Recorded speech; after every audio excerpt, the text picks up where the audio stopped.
เวียงสวรรค์นั้นงามแท้แม่เอ๋ยสมดังคำสมเสริญ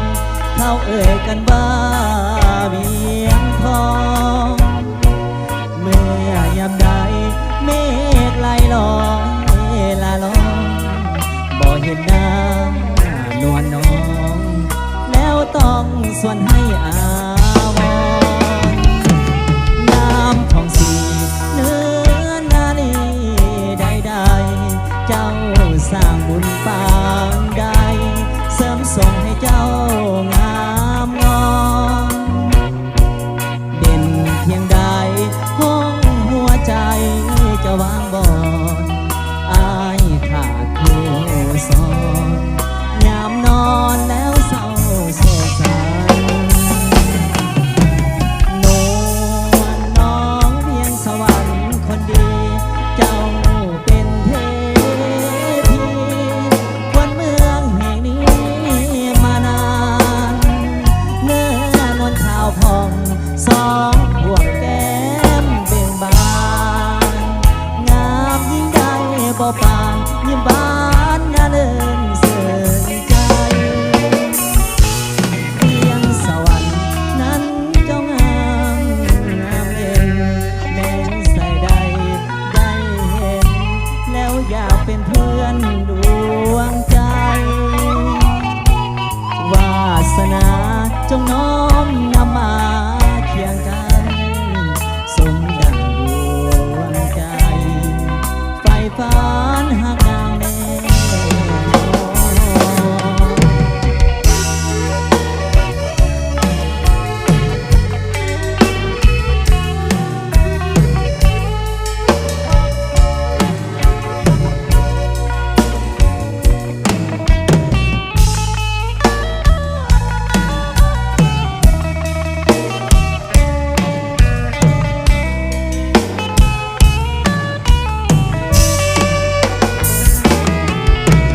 นอนน้องเพียงสวรรค์คนดีเจ้าเป็นเทพีควรเมืองแห่งนี้มานานเนื้อนวลขาวผ่องสองห่วงแก้มเบ่งบานงามยิ่งใหญ่บ่ปานยิ้มบานน่าเลินเสินใจเพียงสวรรค์นั้นเจ้างามเด่นแม้นสายได้เห็นแล้วอยากเป็นเพื่อนดวงใจวาสนาจงน้อมนำมาเคียงกันสมดังดวงใจไฟฟ้านหากนางแน่นอน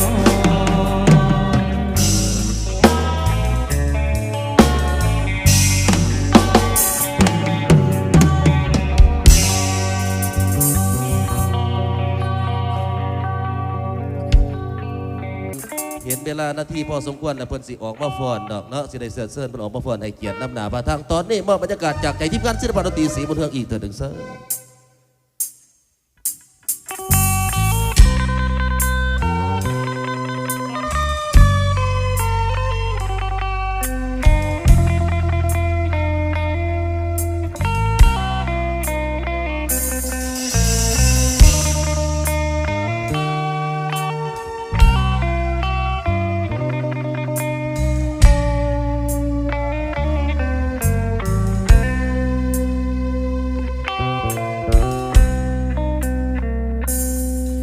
มีใคร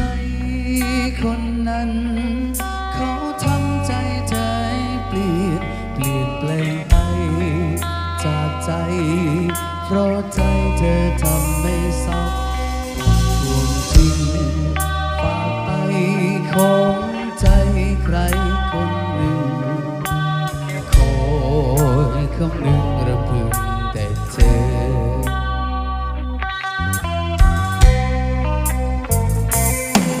ไปนี้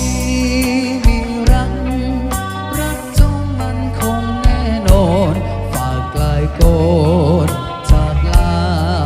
น้ำตาเธอ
รักเธอเธอคงมันคอยนับวันที่เธอกลับมา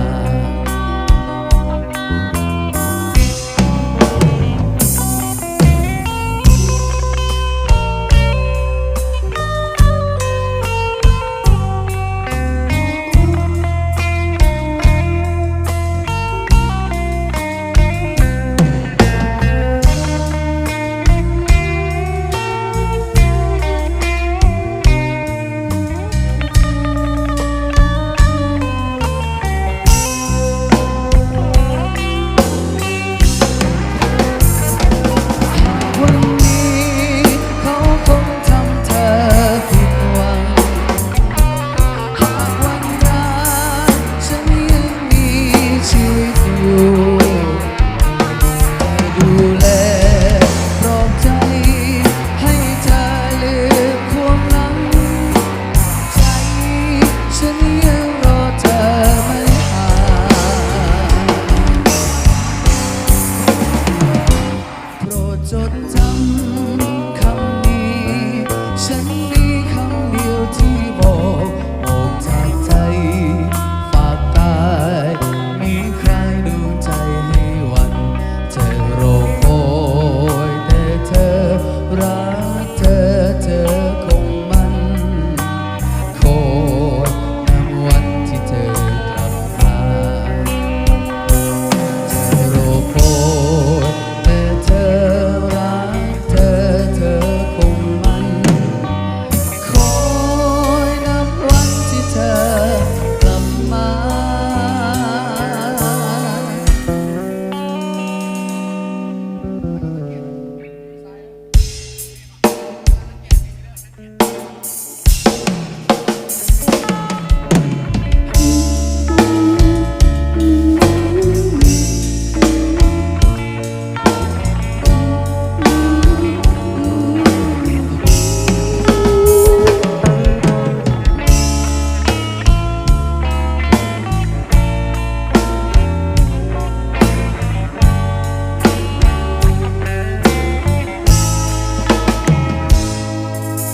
เจ็บ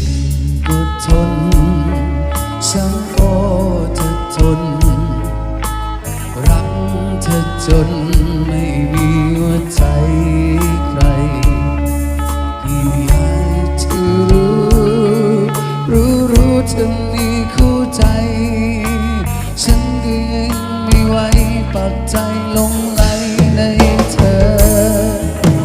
หลอกทำไมรักฉันทำไมทั้งที่ใจเธอมีเขาเป็นคนครองอยู่บอกว่าเธอรักฉันเพียงเธออยากลองได้ดังใจปลองกลับมองข้ามไปเกลียดเธอยิ่งนักที่หลอกฉันเกลียดนักมันหลอกกันเธอทำกับฉันเจ็บฉันอย่าบอกใครรักก็สุดรักไม่อยากรุนแรงไปเพราะใจไม่เข้มแข็งพอฉันรักและฉันเกลียดสุดแน่นในหัวใจสุดช้ำ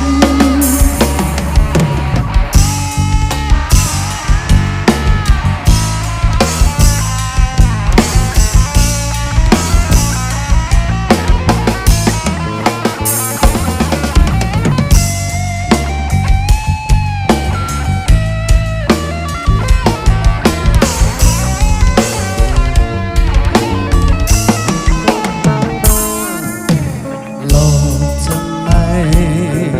รักฉันทำไมทั้งที่ใจเธอมีเขาเป็นคนครองอยู่บอกว่าเธอรักฉันเพียงใจอยากลองได้ดังใจปลองกลับมองข้ามไปเกลียดเธอยิ่ง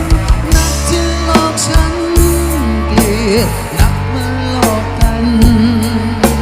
เธอทำกับฉันเจ็บฉันยังบอกใครรักก็สุดรักไม่อยากรุนแรงไป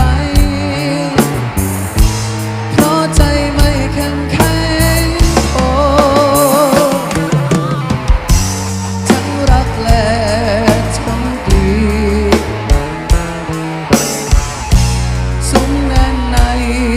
หัวใจสุดช้ำ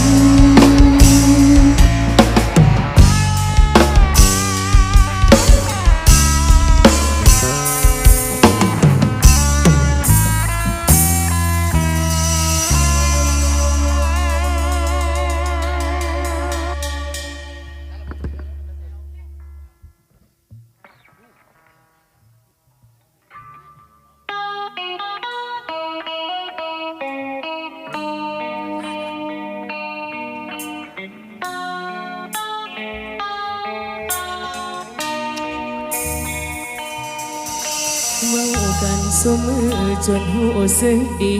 ก็บ่มีหยังเปลี่ยนไป จากเมื่อนั้นที่เธอเข้ามาอยู่ในใจ เป็นเวลาสิหดปี ความรักที่มีในใจ ก็เริ่มสิหลายแล้วตอนนี้ แต่เธอยังมีท่าทีบ่อยากชัดเจนบ่กล้าเปิดโตไปใส่น้ำกันก็ยานคนเห็น เธอคือเป็นจังสิตัวกันไปเมื่อมือสติโอ้ยเฮาดีใจก็เฮาแค่คนคุยให้ทุกอย่างก็คือแฟน แต่บ่มีสิทธิ์ควงแขนเปิดโตเป็นคนของใจก็เฮาแค่คนคุยเฮาพอคนคุยไหมเถือกใจเขาก็เทเฮาไปเขาสิคุยกับเขาโดนปานใดมันบ่สำคัญบ่แม่นคนที่ใช่ก็เป็นได้แต่คนคุย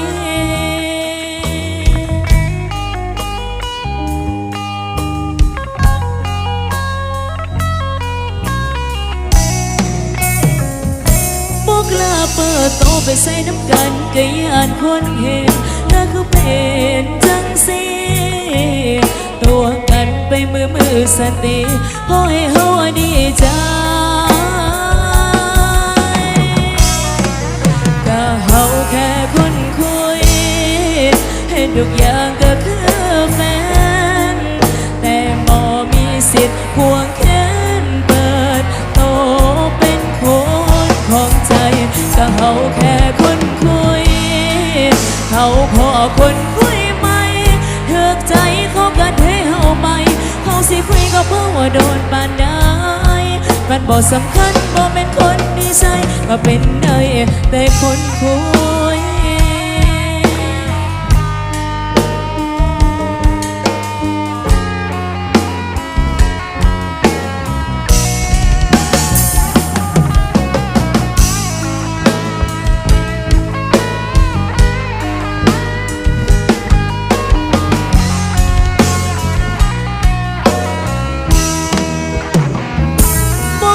เปิดโตไปใส่น้ำกันก็ยานคนเห็นเธอคือเป็นจังสิตัวกันไปมือสติพอให้เฮาดีใจก็เฮาแค่คนคุยให้ทุกอย่างก็คือแฟน แต่บ่มีสิทธิ์ควงแขนเปิดโตเป็นคนของใจก็เฮาแค่คนคุยเฮาพอคนคุยไหมเถือกใจเขากันให้เฮาไปเขาสิคุยกับพ่อโดนปานใดมันบ่สำคัญบ่แม่นคนนิสัยก็เป็นได้แต่คนคุยเขาสิคุยกับพ่อโดนปานใดมันบ่สำคัญบ่แม่นคนนิสัยพบบ่ได้แค่คุย